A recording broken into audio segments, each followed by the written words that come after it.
Page, this Dutch coming at you from Prison Riot Radio. And once again, I got my brother on the line, my main man, Daniel Green, man. Please, bro, how you doing? All right, peace, brother. How you feeling, man? How you feeling? Absolutely, man. Just coming through. So let's jump straight into it, man. I know there's a lot of stuff going on. There's a lot of things on your mind because Kanye West tapped into a conversation that needs to be had. So I'm going to give you the floor and let you bring that up. Okay, so, all right, so first of all, for those who may not know, about 30 years ago, I was arrested and eventually convicted in the murder of James Jordan, who is Michael Jordan's father. And so, we've been going back and forth in the courts. I've yet to make it even out of North Carolina courts. Basically, it's about 6 to 7 years that it takes from a time a person is convicted to a time a person would be able to get their case heard by a federal court if there are constitutional violations. In my situation, we're still in state court 25 years later, okay? And so I think that a lot of people automatically assume, and people say and seem to be willing to accept this notion that, well, you can't get justice because that's Michael Jordan's father, right? And I think that for us to bring that level of acceptance, that it normalizes something that, first of all, may not even be, that may not even exist. Like, I've yet to see any evidence that Michael Jordan or his family is doing anything to influence the outcome of my case. What I have seen, and I think that this is what Kanye was talking about. Kanye made a comment that his mother was sacrificed, that Bill Cosby's son was sacrificed, and that James Jordan, who was Michael Jordan's father, was sacrificed. Okay, and people have said these types of things before, but I think I would like to speak to what was said. One, because Vlad is a personality. He's a social media personality. He really does not have a lot of trust, among our community, people that's really genuinely for us. When he interviewed me, he thought that he was going to be able to use me to attack Michael Jordan based on his allegations that Michael Jordan was indebted to the mob, right, to the Italian mob, and that James Jordan was murdered because of that. And I refuse to support any type of notion like that. And I also refuse to play into the ideal of some of the things that he said about Jason Williams and his father's murder, and how Michael Jordan would like the opportunity to kill me. Is basically what this guy was saying. I mean, this guy's an idiot, man. He's somebody that, like a lot of people, have always come into our community and use our pain and our suffering as their stepping stones. So I think that what Kanye was speaking about, let me tell you what I think, and this is what he actually said. He did clarify. He said, listen, people come in and they try to control you. So what he was saying is that when a tragedy like that takes place, right, and he may have even been saying sometimes these people call them tragedies, what he's saying is that when somebody comes to you and they, connect you to a multi-billion-dollar economical engine, okay, their interest is going to always be foremost, right? Because in order to make sure that you don't take that money and use it in a way that's against their interest, they're going to try to manage you in a variety of different ways. And so what happened is that when James Jordan, when he was murdered, automatically there became this play that was being executed from behind the scenes in the shadows to politicize his murder, to monetize his murder, and to use it in a way that it would be used as an instrument to try to push a certain type of agendas. Right. You follow where I'm coming from, brother? Okay. Absolutely. So I think that this is what happened. A couple months ago, I went back to court. We went for an oral argument, which is the same place that I was in back in 2018. And my attorney in 2018, she promised us that we would receive, at the very least, an evidentiary hearing, which is the opportunity to put on evidence. that did not occur. Right. So this time, I saw some things that was moving, that was going on from behind the scenes I didn't like. It seemed as if people were using my case to try to create enmity with the Jordans in order to incite them or to incite those around them to throw their money in a certain type of direction.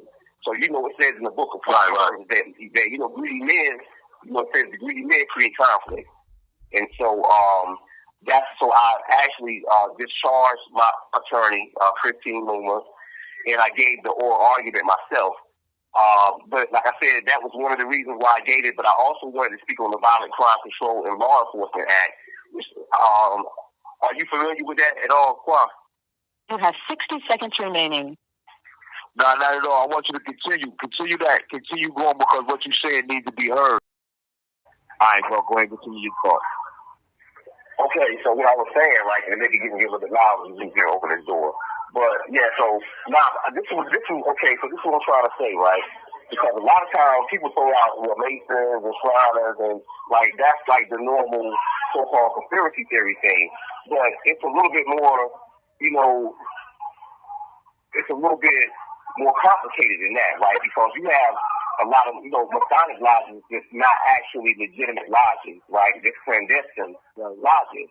And if you don't know, if you're not a Mason, you're not going to know the difference, or if you don't know something about it, somebody hasn't found you worthy to really point out what the difference is. But in my situation, what happened, brother, is that when I got locked up, right, as you know, I had just been released from prison. I was in prison for a wrongful conviction at 16, okay? When they overturned my case, that's something that they try to cover up because they use this conviction to say, look, y'all, this guy here just came out of prison.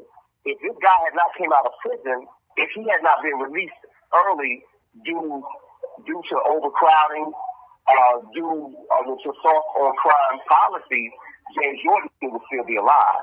That's what they said. Okay. And what they did is that they took that message directly to the United States Congress and also here in North Carolina legislation. North Carolina legislation called a special crime session in 1994 that was focusing on crime amongst juveniles. And what they did is that they took crimes and they enhanced sentencing. Now, by them enhancing sentencing, that requires them to do what? Build more prisons, which was the purpose to begin with because the purpose was to generate money. When they passed the Violent Crime Control and Law Enforcement Act, which I actually found out by reading Mary Miller's book. I don't know if you know who Mary Miller is, but very briefly, Mary Miller was the first black president of the Phoenix Suns. Mary Miller was the brother that helped launch Michael Jordan's brand, Jordan brand. And he also worked for Nike. But the thing about Mary Miller is that Mary Miller is actually from the same area that I'm from, Cobb Creek Park, right, which is in Philadelphia, Southwest Philadelphia to West Philadelphia. And Mary Miller was somebody who at 16 went to prison for second-degree murder, did about 3 or 4 years, got out, came back to prison for armed robbery charges. This time he was able to benefit from the Pell Grant. And because he was able to benefit from the Pell Grant, he was able to obtain a master's degree in accounting and business, right? He ended up taking that degree in, getting into that game, into that business game. It was very successful in it, obviously, right? So this is somebody who had this record that benefited from these bills. Well, when the Violent Crime Control Law Enforcement Act of 1994 was passed after they had tried to pass it for 4 or 5 years, it ended up taking away Pell Grant money, which was for the colleges, right? And you and I both have seen that ourselves and the type of effect that's had in prison. It also ended up providing funding to build prisons. It also ended up providing funding for the militarization of local police. So it gave them training, military grade weaponry. And once you have that military training, that military grade, training and weaponry, what are you going to do? It's something that you will use.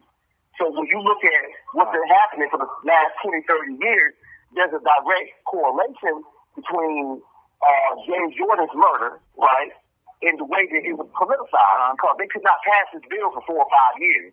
And what they did is that once he was murdered, even members of the Congressional Black Caucus supported this bill. This is the same bill that they fought against for like 4 or 5 years. They supported this bill, brother. And it was a multi-billion-dollar, if not multi-trillion-dollar play. Okay? Now, the thing is that Bill Clinton has since apologized for this. Joe Biden, who actually is in the congressional record, talking and using my case, he apologized for this. Jesse Hills never apologized for it and never would, I'm sure. You know what his political stance was. I think he was consistent in it, ever since he, been in politics. But there were a lot of Senator Dorgan, was another Senator Curran. There was a lot of them. So when you start talking about what Kanye was talking about, the sacrifice, brother, this is the thing we got to understand, brother, is that what's more dangerous, do we have secret societies? Of course. North Carolina General Statute 14-12 is specifically about secret societies and how to protect society from secret societies being used in a wrongful manner. I actually know the elder who is the Grand Master of the Prince Hall Masons here, here in North Carolina. Is a very good man, very good Christian man. Okay, so fortunately they're being led now by somebody who is firmly rooted. You know what I mean? But you also have sometimes people that get in there that's not firmly rooted. You know what I mean? But the thing is that what I want people to understand is that what Kanye was talking about, brother, is how when you become somebody's golden goose, right? When people can make millions and billions of dollars off of you, they do not want people around you, whoever it is that you love and trust the most, they're going to try to come between you and that person. Whether they try to come in and they try to mess up the type of like bond that you have, or if they come in and try to kill that person. Now, I don't believe that James Jordan was killed specifically because of that. I think that, that my co-defendant just kind of ran up on the wrong person and thought that it was somebody else, and that's why he, ended up killing him. But at that time, right, if the police would have told the truth and said, listen, James Jordan was killed by this young Indian dude who was white presenting, and as Ms. Strong pointed out to me, that's, like white presenting is when somebody may look Indian or somebody may be Indian, but they look white. And for the benefit of using that white privilege, they will extend that to them, right? So if this guy had several violent crimes, he had warrants out for his arrest. They knew where he was at. They could have locked him up at any time, and there were elements that was connected to the police force back then that was using him to actually use drugs. 17 years old, the kid, on drugs himself. So you got to think, if they would have told that story instead of lying and saying that I killed James Jordan and that James Jordan would not have been alive if I had not been released early from my prison, on what has now been recognized by the court to have been a wrongful conviction, brother. This case was overturned in court. Then instead of them using that money and being able to argue to use that situation to build more prisons, they would have been using that situation to try to promote a little bit more vigilance on the police. You understand? In limiting, I'm not going to say the word defund. I think that's like a bad word now. But to limit the presence of police is to exert some type of community, civil type of control over the police. Because in actuality, brother, we don't need the police to do certain things. It's just that we refuse to protect ourselves. We refuse to govern ourselves. If we govern ourselves, we don't need police, right?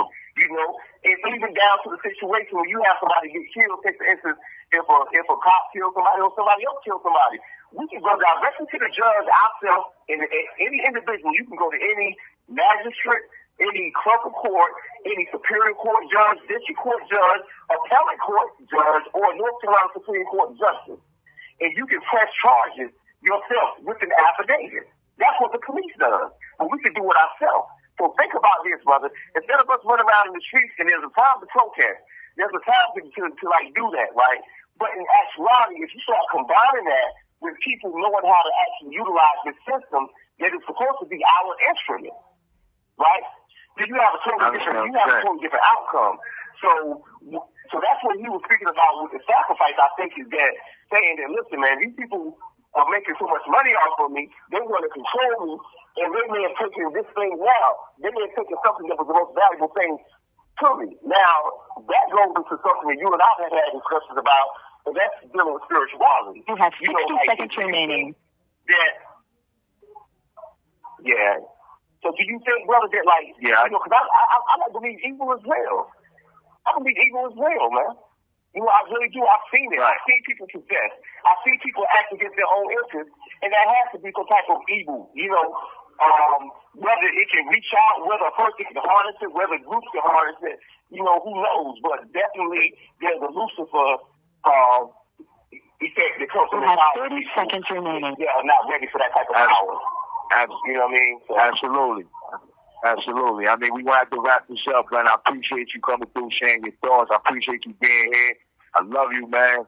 And like I said, man, we're going to continue to fight this fight for effort to make sure everybody got the message, to make sure that everybody got the information.